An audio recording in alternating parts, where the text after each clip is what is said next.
Graças e paz, irmãos. Bom dia. Domingo de eleições, né? Voto consciente de cada cristão. Não fuja a sua responsabilidade de cidadão. Amém? Em nome do Senhor Jesus Cristo. Vamos orar?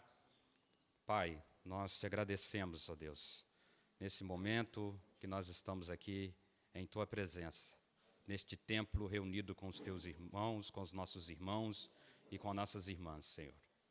Neste momento, nós venhamos nos desligar do que está acontecendo lá fora e venhamos nos concentrar nesta reflexão bíblica, ó Pai, de qual nós estamos tendo, Senhor, ao longo desses domingos de outubro, para a honra e glória do Senhor Jesus Cristo.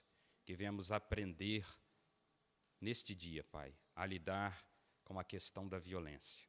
Em nome do Senhor Jesus Cristo, é o que nós te pedimos. Amém. Abra sua Bíblia em Gálatas,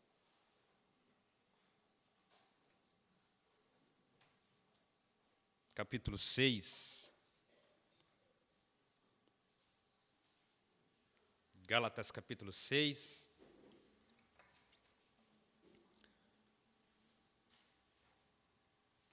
A partir do verso 7. Nós estamos encerrando a série de mensagens e a reflexão bíblica sobre a vida de Pablo Escobar. Graças a Deus, hoje nós iremos falar sobre a violência. Todos acharam? Gálatas capítulo 6, o verso 7 ao verso 8. Ainda ouço algumas pessoas folheando a Bíblia.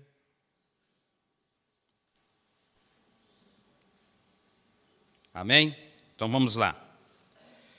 Não se engane, Deus não se deixe escarnecer, porque tudo que o homem semear, isso também, porque o que semeia na sua carne, da carne também ceifará a corrupção. Mas o que semeia no Espírito, do Espírito ceifará a vida eterna. Amém. Acho que o tema violência, ele não é assim novidade para ninguém, né? Ou você vive num contexto de violência, no seu bairro, no seu trabalho, ou você já foi vítima de algum tipo de violência, seja contra o seu patrimônio, contra a sua vida, ou até mesmo a violência doméstica, e entre fatores de violência. A questão é que a violência ela está muito ligada à intolerância. Nós vivemos uma sociedade intolerante. As pessoas hoje são intolerantes. E a resposta que se dá a tudo que nos acontece à nossa volta, normalmente está eivada de violência. Então, quando nós nos tornamos pessoas intolerantes, nós respondemos de forma violenta. Tudo aquilo que nos contradiz, tudo aquilo que nos contrapõe, tudo aquilo que coloca em dúvida a nossa palavra, ou em dúvida o nosso querer. Como disse Mário Sérgio Cortella, o problema é que nós queremos transformar desejos em direitos. E aí começam a surgir as intolerâncias. Nós queremos resguardar os nossos desejos, as nossas vontades, e quando somos confrontados, quando somos limitados, seja pela família, seja pelas regras, pelas normas da sociedade, nós respondemos de forma violenta. E a questão é, muitos têm a aparência de calmo, muitos, na verdade, são uma bela floresta. Quando nós olhamos para uma floresta, ela se aparenta ser algo muito lindo, e a verdade é algo lindo. Mas basta um incêndio que todos aqueles bichos ferozes, todos os insetos, todos os répteis peçonhentos irão sair de dentro daquela floresta bela. E nós somos assim também. Nós aparentamos ter um rosto angelical, aparentamos ser pessoas calmas, aparentamos ser pessoas tolerantes, mas basta sermos assaltados pelas chamas que começam a aflorar essas feras que há dentro de nós. E aquele quadro belo e bonito daquela floresta se mostra realmente em animais tão ferozes e perigosos. E a essa intolerância e essa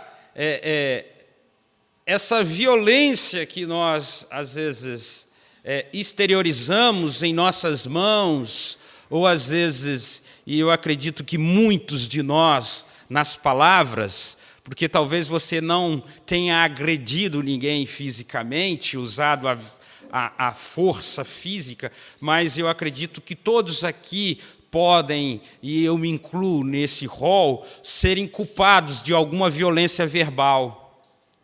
E a violência ela está muito ligado com esse orgulho que nós carregamos dentro de nós, de não querermos nunca ceder. Nós fazemos até piada com o nosso jeito de ser. Nós brasileiros temos até um ditado, né? Dou um boi para não entrar e uma boiada para não sair. Como se fosse bonito, como se fosse cristão, vivermos mordendo e devorando uns aos outros, em atos de violência. Então, a violência, seja a violência que nós vemos na televisão, a violência jornalística, que todos os dias, na hora do almoço, e eu abro aqui um parênteses, que nós, acho que somos um dos poucos países que almoçamos com recheios de sangue, né, assistindo cenas de violência, enquanto o almoço deveria ser um momento de, pelo menos, de paz, né? Nós nos orgulhamos dessas coisas e nós ainda achamos normal viver. A violência acaba se tornando algo normal. Passamos a alguém atropelado, temos a discrepância de filmar. Mas por trás daquele atropelamento há uma pessoa embriagada que pegou um veículo automotor e conduziu embriagado e produziu a violência no trânsito. Nós vemos uma briga numa porta de escola entre adolescentes, nós filmamos, compartilhamos vídeos de violência como se fosse algo tão, simples e normal. Nós não podemos encarar a violência como algo tão assim simples e banal. Nós temos que encarar a violência como algo oriundo do pecado. Basta você ver Adão e Eva, o jardim do Éden, e logo em seguida a queda do homem, você vê o primeiro homicídio, o primeiro ato de intolerância, o primeiro ato de inveja que culminou num homicídio do seu irmão. Caim matou Abel. E levando isso para o contexto que tem sido promovido por esta igreja, que é a reflexão bíblica sobre a vida de Pablo Escobar, nós vemos que a Colômbia ela é assentada sobre um berço de violência. A própria história da Colômbia, ela vive e viveu um ciclo de violência que está entrinchada dentro da origem do próprio Estado. Os espanhóis chegaram lá por volta de 1499 e iniciaram um período que resultou na morte e na escravização de cerca de 90% da população nativa. Os colombianos eles conquistaram a independência em 1819, cerca de 200 anos, 197, 200 anos.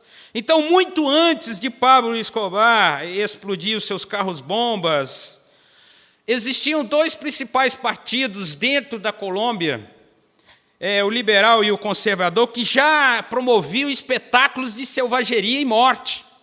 Então, muito antes de Pablo Escobar estourar os seus carros-bombas, mandar os seus sicários assassinarem os seus inimigos, esses partidos políticos, os liberais e os conservadores, já se opunham entre si e a população era dizimada, era morta. Ocorreram 9 guerras civis dentro da Colômbia, 9 guerras civis no século XIX. Existe uma guerra chamada Guerra dos Mil Dias, uma guerra na virada do século XX que deixou cerca de 100 mil mortos. E aí você fala, talvez 100 mil mortos é pouco numa população do Brasil de 200 milhões, mas numa população da Colômbia isso representava 2% da população, e é muito. E isso muito antes do narcotráfico existir na Colômbia. Um outro fato também de violência que ocorreu dentro da Colômbia foi o Bogotazo. No século XX, a morte de um importante liberal desencadeou uma avalanche de distúrbio que destruiu a metade da capital da Colômbia, que virou escombros. Então você vê, essa sociedade, os colombianos vivem e viveram momentos tensos de violência.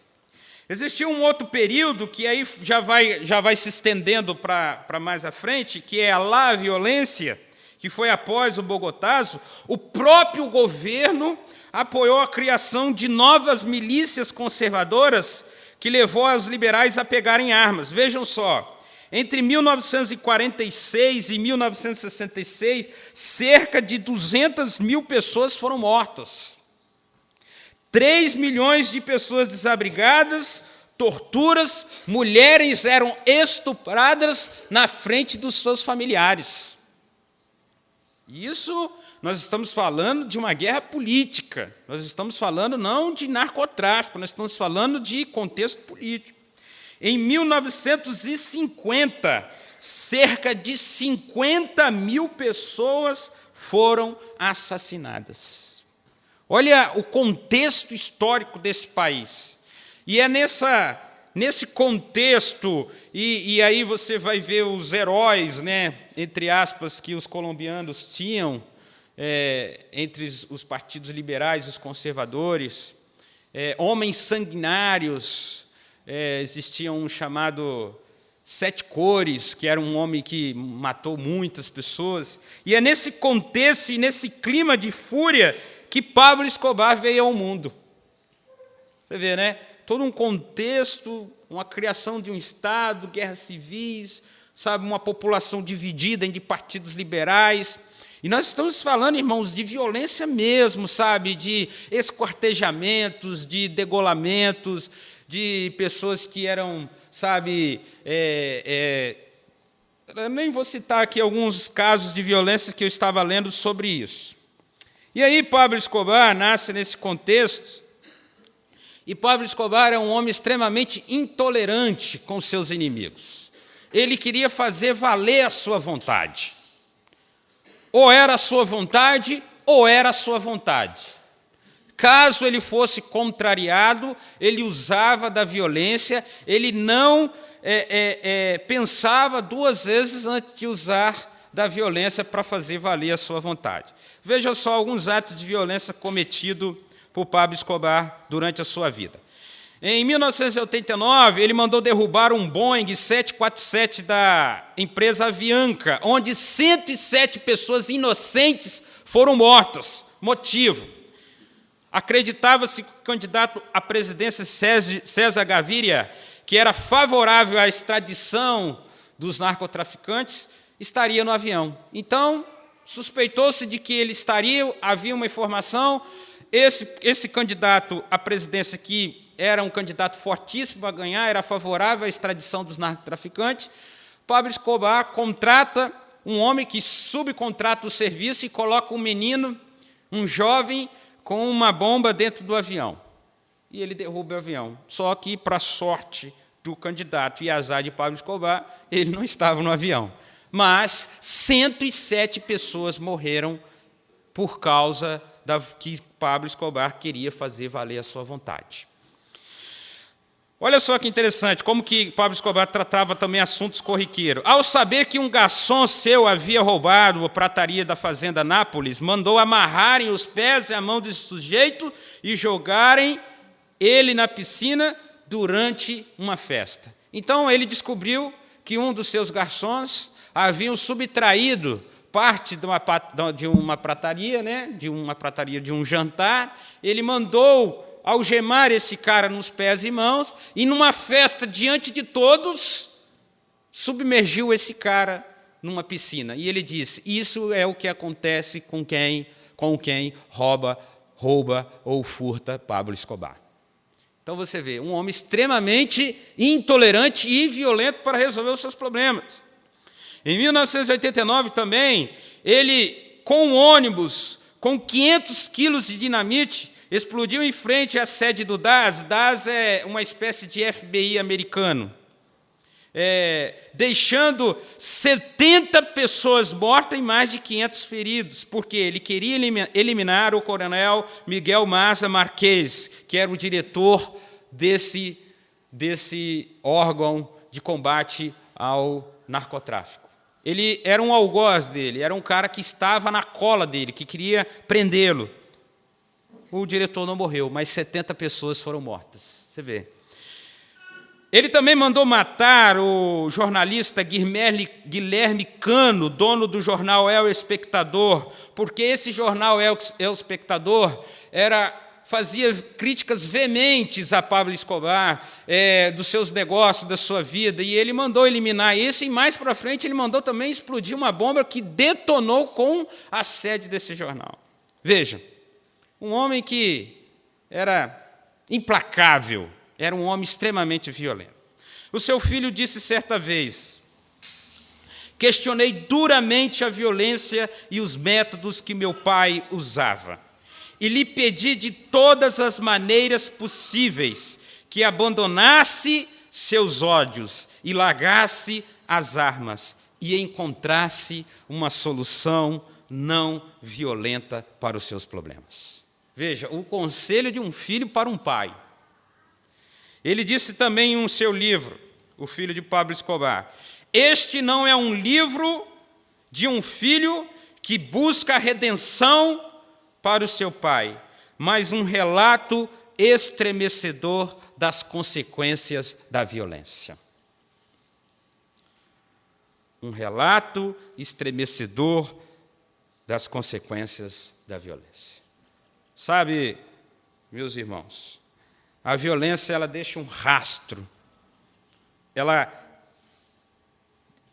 produz um efeito colateral muito grande. E nesta manhã nós vamos fazer após essa contextualização histórica e alguns exemplos de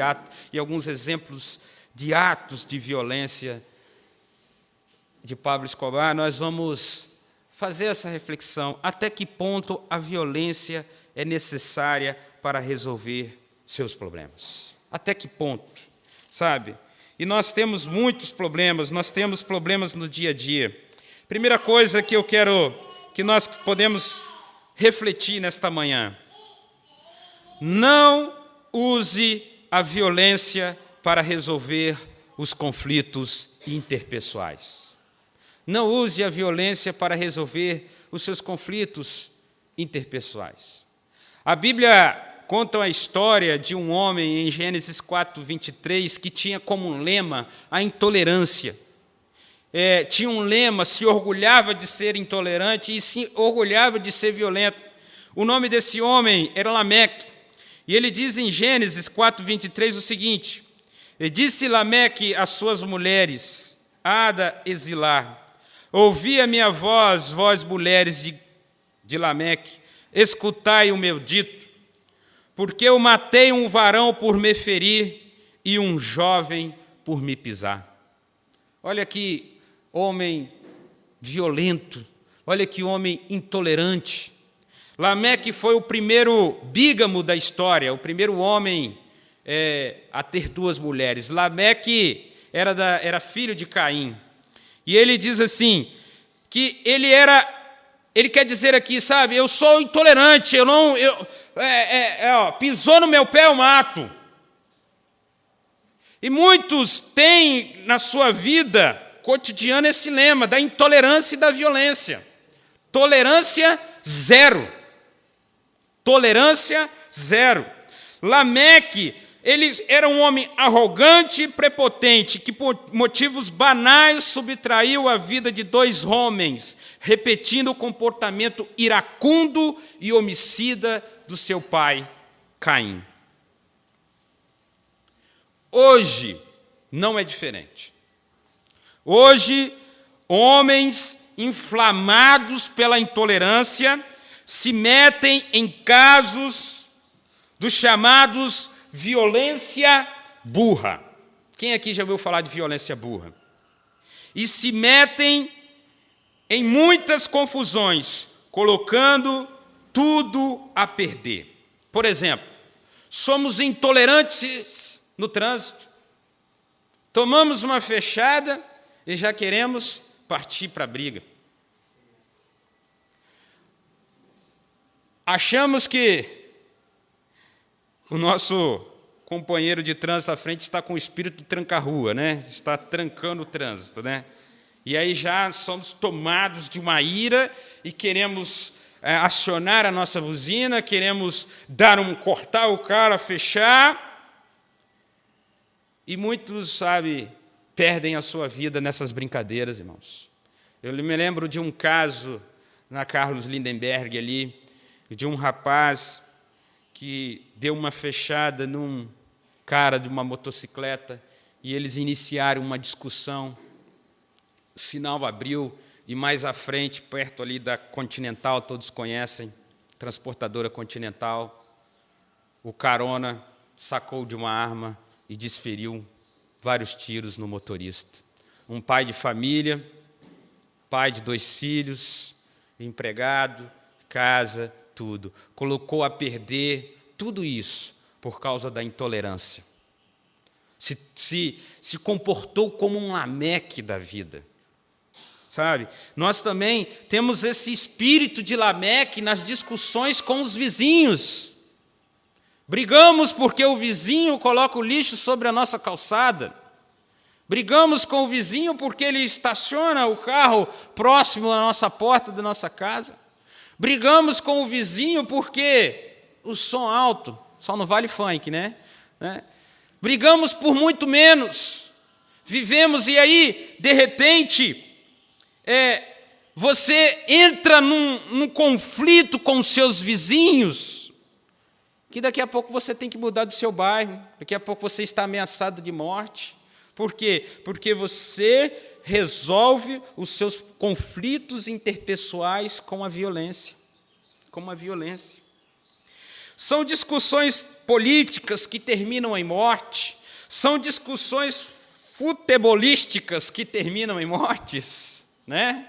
Tem gente aí que está se matando por causa de times de futebol. São términos de relacionamentos amorosos que as pessoas já pensam em pegar em armas, em facas, para poder resolver os seus problemas interpessoais e amorosos através da violência. Olha só, meu irmão, o filho de Pablo Escobar disse o seguinte: eu e minha mãe selamos a paz com os cartéis da Colômbia em inteira condições mais desiguais para nós, de maior desvantagem para nós. Foi assim que o filho de Pablo Escobar e a viúva de Pablo Escobar resolveu os seus problemas de uma forma que eles saíram perdendo. Para que nós não entramos em um conflito, nós temos que abrir mão do nosso eu, nós temos que abrir mão desse ego que nós carregamos dentro de nós, dessa fúria, dessa vontade de fazer valer a nossa vida. Vejam só o que eu quero dizer. Um coração abastecido do combustível do ódio, da raiva e da intolerância e do orgulho sempre provocará à sua volta um incêndio devastador, onde as labaredas da violência provocarão queimaduras dolorosas e mortais às suas vítimas. Então, um coração, sabe, carregado deste combustível da intolerância, do orgulho, do ódio, ele sempre provoca essas chamas que queimam, que causam queimaduras dolorosas e profundas nas pessoas à nossa volta. Nós precisamos aprender com Jesus sobre a tolerância. Veja o que o Mestre Jesus diz: eu, porém, vos digo, não resistais aos perversos, mas se alguém te ofender com um tapa na face direita, volte-lhe também a outra. E se alguém quiser te processar para te tirar a túnica, deixa que leve também a capa. Assim também, se alguém te forçar a andar uma milha, vai com ele 2. Amai os vossos inimigos e orai pelos que vos perseguem. Esse é o ensino de Jesus, o ensino da tolerância. Nós precisamos de ser mais tolerantes e não resolver os nossos problemas interpessoais com a violência. Segunda coisa que eu quero dizer esta manhã: não use de violência para resolver os problemas dos relacionamentos conjugais. Não use de violência para resolver os seus problemas conjugais. Vejam só o que está escrito em 1 Pedro, capítulo 3, o verso 7, a parte A. Maridos, vivei a vida comum do lar.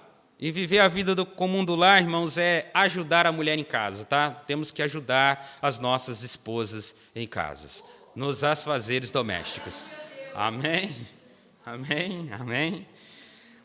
Maridos, vivei a vida comum do lar com discernimento. Vejam só, e tendo consideração para a vossa mulher como vaso mais frágil. Como vaso mais frágil. Vejam só também o que está escrito em Efésios 5:29. Porque ninguém maltrata a sua própria carne, antes a alimenta e a sustenta como o Senhor a igreja. Irmãos, o casamento foi a primeira instituição criada por Deus. Ele estabeleceu pessoas de sexos opostos no casamento. Tanto homens quanto mulheres foram criados à imagem e semelhança de Deus, como parceiros iguais e com papéis distintamente diferentes. Todavia, os casos de violência doméstica têm pipocado no Brasil afora. Tem crescido, de forma exponencial, ao ponto do Estado do Espírito Santo ser um dos campeões na violência doméstica. Ser dos campeões na violência doméstica. E aí você me diz: Austrélio, eu nunca fui violento com a minha esposa. Eu vou te falar algumas formas de violência doméstica. Violência doméstica, ela pode ser uma violência física, a lesão corporal propriamente dita. A violência psicológica, a ameaça, Ameaças, não só ameaças de morte, mas qualquer ameaça que subjugue, o seu cônjuge em uma situação de pequeneza, que o coloca em um estado de depressivo, que o coloca em um estado acuado. Violência sexual também pode ser considerada uma violência doméstica. Não é só porque você é casado com a sua esposa que você tem que a obrigar, de certa forma violenta ou constrangedora, a se submeter a práticas sexuais ou qualquer ato libidinoso. Violência patrimonial. A subtração, a destruição do patrimônio do cônjuge também é considerada uma forma de violência doméstica. Então, a destruição dos pertences da sua esposa. E aí, se você quiser usar a analogia Lei Maria José, né, nós temos a Lei Maria da Penha, né? Mas já está na hora de criar uma Lei Maria José, que tem cara que apanha de mulher, né, gente? Vamos falar a verdade, né? Tem umas mulheres bravas, né? Assim, uma destruição do patrimônio, uma subtração do patrimônio, de alguma forma, apesar do direito penal tratar o furto entre cônjuges como uma escusa absolutória, mas nós estamos no contexto de violência doméstica. Nós temos também a violência moral, que é a calúnia, sabe? A imputação de algo criminoso à pessoa, de um fato criminoso a uma pessoa. A difamação, sabe? Você acusar a sua esposa de uma suposta traição, de ter feito algo que ela não fez, sabe? A injúria, que são palavras mesmo que ofendem a pessoa. Nós temos que tratar as nossas esposas como Pedro nos ensinou aqui, como vaso mais frágil, que apesar de ter a mesma constituição física nossa, de carne e osso, mas que os sentimentos, que o coração é mais sensível. Não podemos ser dinossauros, boçais na forma de falar com as nossas esposas. Não podemos querer impor de uma forma violenta a nossa vontade ou de resolver os conflitos conjugais. Nós precisamos, como Paulo diz aqui, ninguém maltrata a sua própria carne, antes a alimenta e a sustenta.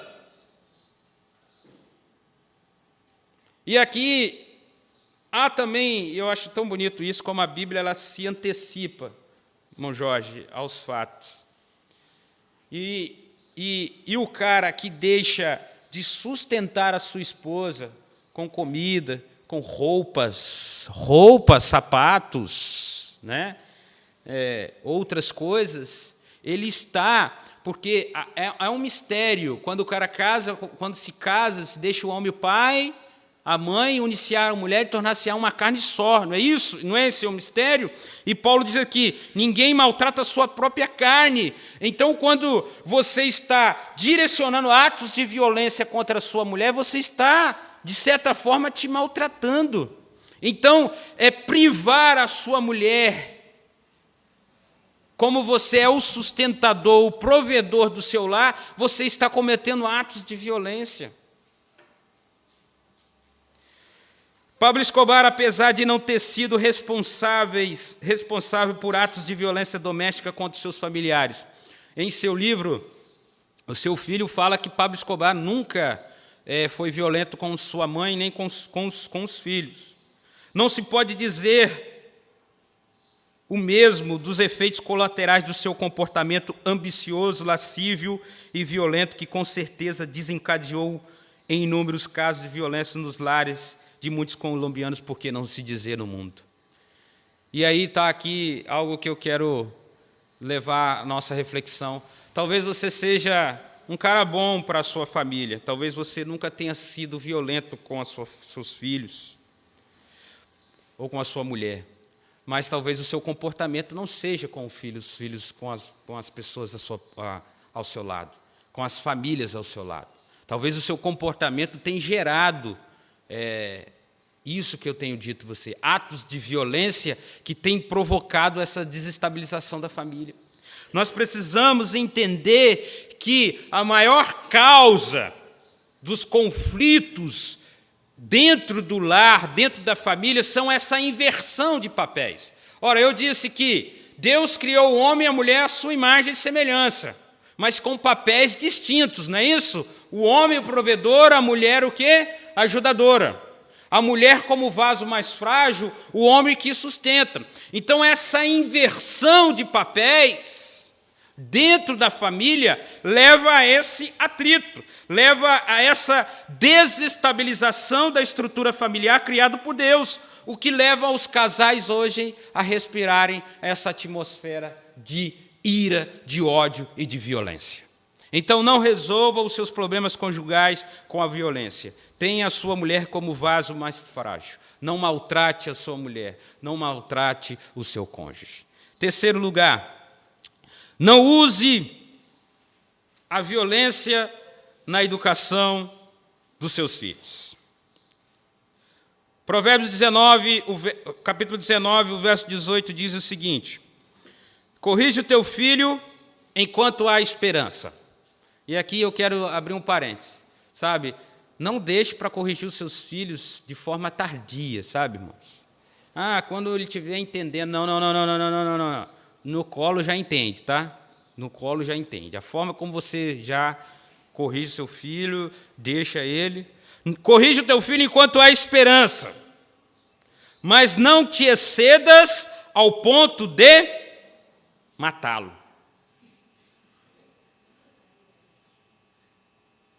Matá-lo. E olha, e aí, como eu fiz com a questão da violência doméstica, existe também na criação dos filhos vários fatores que podem ser entendidos como uma violência na educação. A Bíblia nos ensina que nós temos que corrigir nossos filhos, e devemos ensiná-los, mas também nos dá o contraponto: não o castigue ao ponto de matá-lo. Então, existem alguns atos de violência na educação dos nossos filhos, do tipo constrangimentos físicos, como o uso de agentes químicos ou físicos para causar sofrimentos, dor, que podem deixar de serem métodos de correção e a passarem métodos classificados como crimes de maus tratos, lesão corporal e até tentativa de homicídio. Talvez você me pergunte, mas como assim, Austrélio, o uso de agentes químicos e físicos?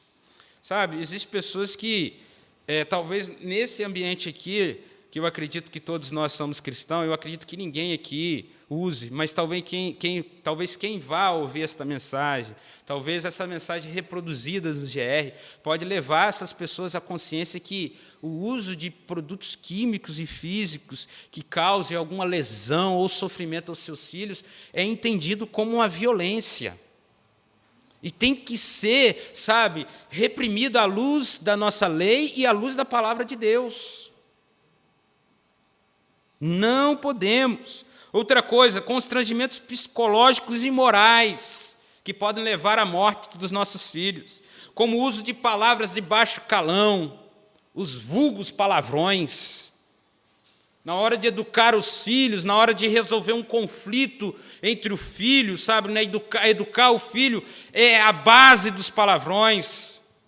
Vai lá na fossa e pega os melhores, piores palavrões para poder educar os filhos. A difamação, o terror psicológico, sabe? Os castigos vexatórios, sabe? Muitos pais, na educação dos seus filhos, usam castigos vexatórios, a exposição dos seus filhos ao vexame. Isso também pode ser caracterizado como crimes, do tipo de maus tratos, ameaça, cárcere privado e abuso do poder familiar, podendo levar aos pais a perderem esse poder familiar sobre os filhos. Essa violência que os pais, em muitos casos, empregam na educação dos seus filhos, pode levar os seus filhos ao abandono do lar. Muitos filhos abandonam o lar. Muitos casamentos e gravidez precoces estão relacionados a uma violência que os filhos vivem dentro do lar. Os filhos vivem uma violência dentro do lar, a menina vive uma violência dentro do lar, e aí ela busca, num relacionamento amoroso, essa fuga desse ambiente de violência. Baixo rendimento escolar. Meninos que não têm um desempenho escolar porque estão depressivos, deprimidos, atos de rebeldia, criminalidade na adolescência também estão relacionados, podem estar relacionados a um ambiente de violência ou uma educação com métodos violentos dentro do lar. Embora a disciplina seja importante ensinada nas Escrituras, o objetivo deve ser corrigir e orientar a criança, a justiça e a prática de boas obras, não como uma forma de descontar a raiva e frustrações pessoais dos pais nos filhos. Muitos pais, quando vão corrigir os seus filhos, eles descontam nos seus filhos as suas raivas e as suas frustrações. Essa não é a melhor forma. Vejam que Colossenses 3:21 diz: vós, pais, não irritei os vossos filhos, para que eles não percam o ânimo, para que eles não fiquem depressivos, para que eles não fiquem frustrados, para que eles não fiquem cabisbaixos. Quarto e último lugar. Não use a violência para resolver os seus problemas diários. Veja o que está escrito. Na ira do homem não opera a justiça divina. Diante de muitas situações diárias, cotidianas, sejam elas no âmbito financeiro, sejam elas na doença, no trabalho, ou desemprego, contratempo, nós sempre queremos resolver os nossos problemas no ímpeto, na força, no poder do intelecto ou na arguição das palavras. Aconteceu alguma coisa, se instalou a crise.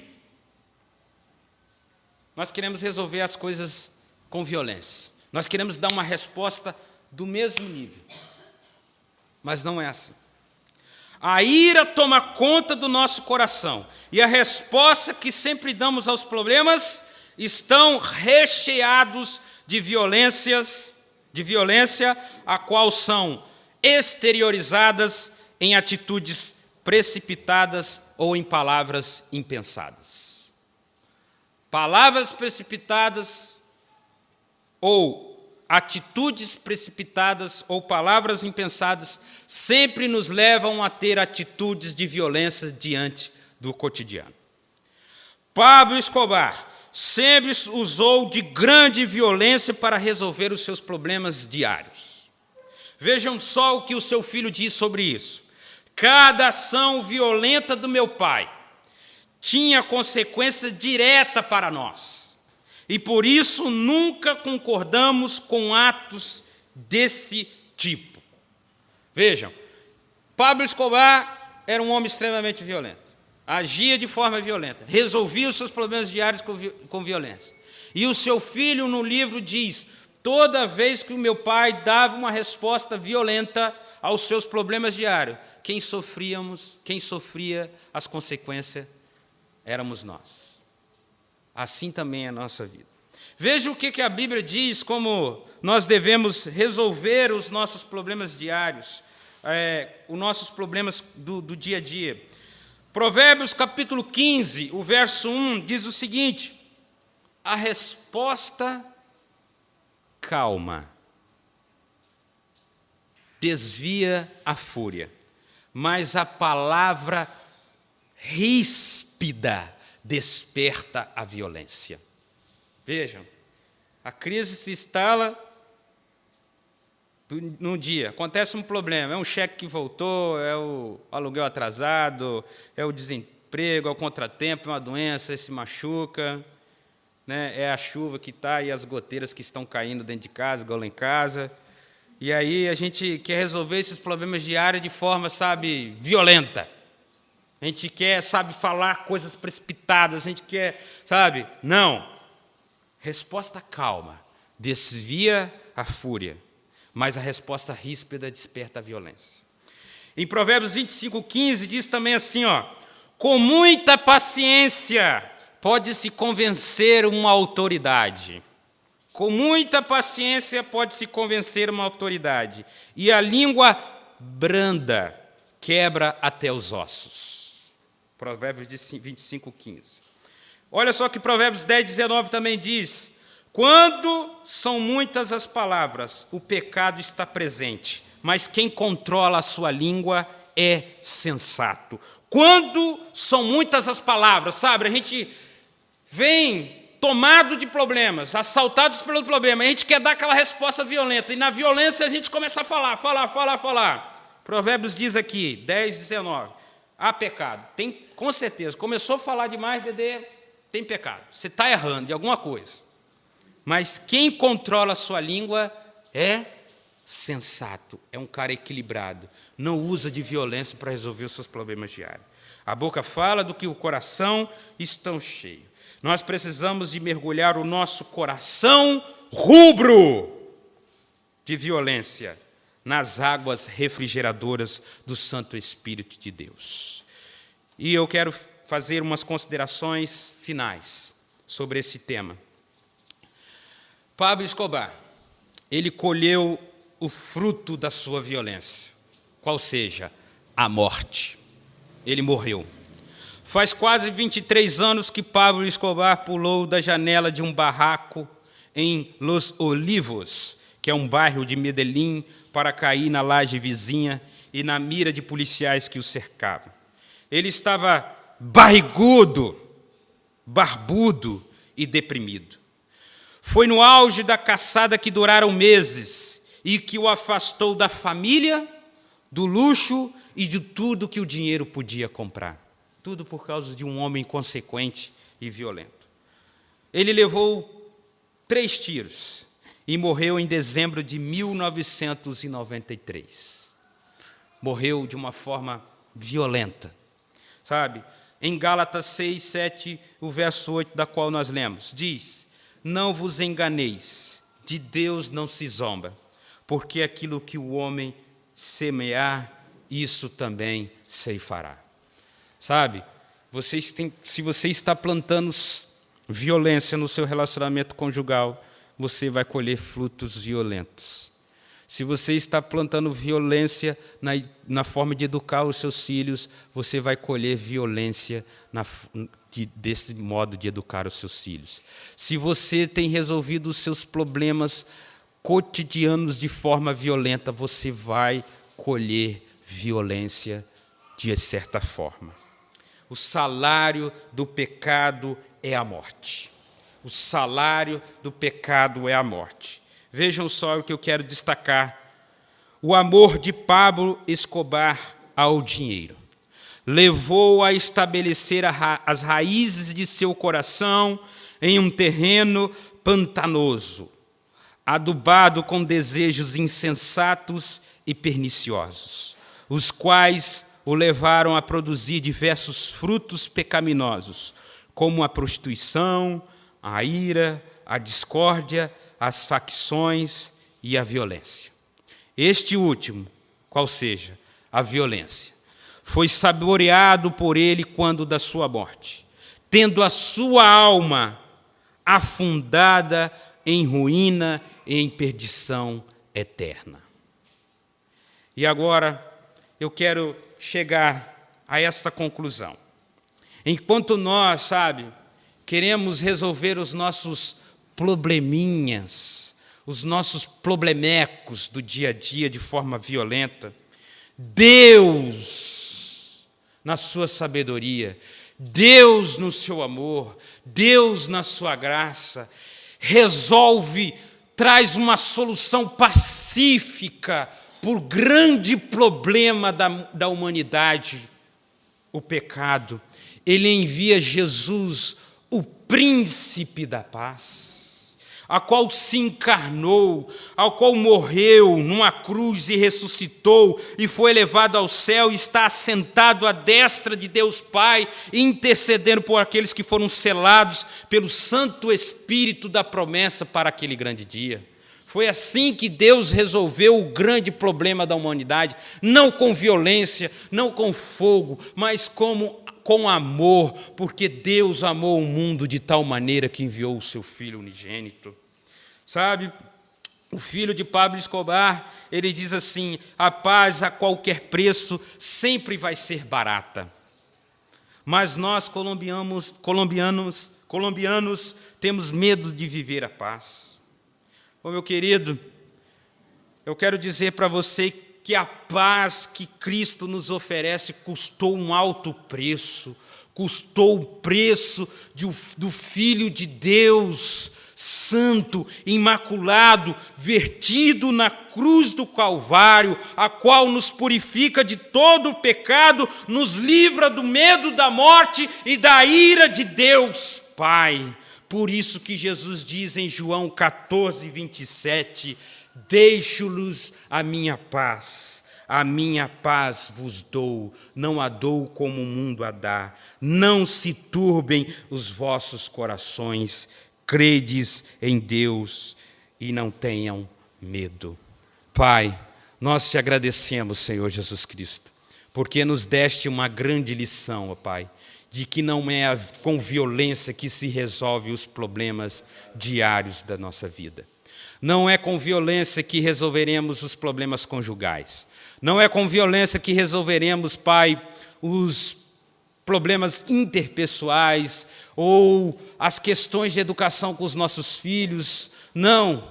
É com esse fruto do Espírito que produz em nós a mansidão, que produz em nós o domínio de si, que leva-nos a ser pessoas mais longânimas, mais benignas, mais amorosas, que nos leva a ser pessoas mais compreensíveis, que nos leva a dar a outra face, que nos leva a renunciar o nosso eu, a nós mesmos, que nos coloca em condições de servos para servir ao próximo, que venhamos abaixar a nossa guarda, que venhamos, Senhor, não querer resolver as questões com os nossos punhos cerrados, ó Pai, mas com as nossas mãos abertas de forma conciliatória, Deus. Ó Senhor, nos ensina que não venhamos ser uma igreja carnal, Pai, cheia da obra da carne, ira, discórdia, murmuração, inveja, porfia, facções, divisões. Não! Nós queremos o fruto do Espírito em nossa vida. Nós queremos viver a paz que esse Espírito Santo nos dá. Ó Senhor, que esse coração inflamado, Pai, que nós temos pela ira, pela discórdia, que nós venhamos mergulhar no Santo Espírito de Deus, nas águas refrigeradoras do Espírito Santo, na Tua palavra. Ensina-nos a viver, meu Pai, de forma conciliatória, Deus. Que nós venhamos ser o exemplo para os nossos vizinhos, para os nossos colegas de trabalho. Que não venhamos ter o orgulho ou que seja motivo de chacota de sermos violentos, Pai. Nós não queremos ser como Lameque, que tinha como lema, Pai, de ser um homem intolerante e violento. Não, Pai. Nós queremos ser mansos e humildes de coração, assim como o Senhor é e assim como o Senhor nos ensinou, ó Pai. É em nome do Senhor Jesus Cristo, nós te agradecemos, ó Pai, para a honra e glória do Teu nome. Amém. Nós tivemos 88 pessoas presentes.